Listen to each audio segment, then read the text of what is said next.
is that each one of us, no matter who we are or where we are born, is entitled to the same basic rights and freedoms. Human rights are not privileges, and they cannot be granted or revoked. They are inalienable and universal. That may sound straightforward enough, but it gets incredibly complicated as soon as anyone tries to put the idea into practice. What exactly are the basic human rights? Who gets to pick them? Who enforces them, and how? The history behind the concept of human rights is a long one.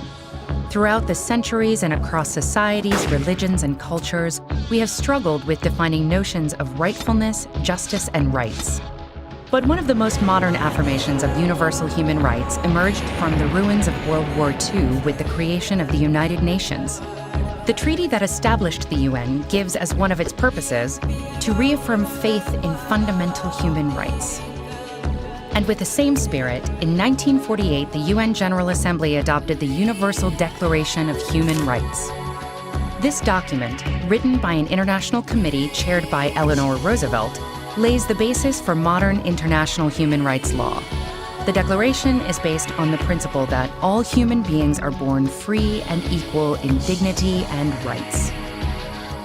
It lists 30 articles recognizing, among other things, the principle of non-discrimination and the right to life and liberty. It refers to negative freedoms, like the freedom from torture or slavery, as well as positive freedoms, such as the freedom of movement and residence. It encompasses basic civil and political rights, such as freedom of expression, religion, or peaceful assembly, as well as social, economic, and cultural rights, such as the right to education and the right to freely choose one's occupation and be paid and treated fairly. The Declaration takes no sides as to which rights are more important, insisting on their universality, indivisibility, and interdependence.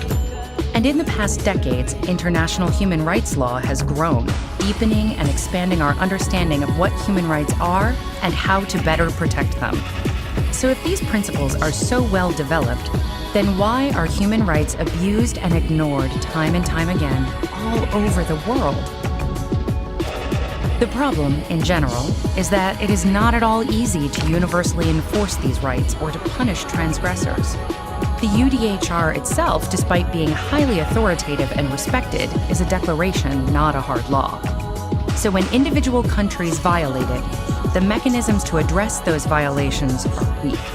For example, the main bodies within the UN in charge of protecting human rights mostly monitor and investigate violations. But they cannot force states to, say, change a policy or compensate a victim. That's why some critics say it's naive to consider human rights a given in a world where state interests wield so much power. Critics also question the universality of human rights and emphasize that their development has been heavily guided by a small number of mostly Western nations to the detriment of inclusiveness. The result? A general bias in favor of civil political liberties over socio-political rights and of individual over collective or groups' rights. Others defend universal human rights laws and point at the positive role they have on setting international standards and helping activists in their campaigns. They also point out that not all international human rights instruments are powerless. For example, the European Convention on Human Rights establishes a court where the 47 member countries and their citizens can bring cases. The court issues binding decisions that each member state must comply with. Human rights law is constantly evolving, as are our views and definitions of what the basic human rights should be. For example, how basic or important is the right to democracy or to development? And as our lives are increasingly digital, should there be a right to access the internet? A right to digital privacy? What do you think?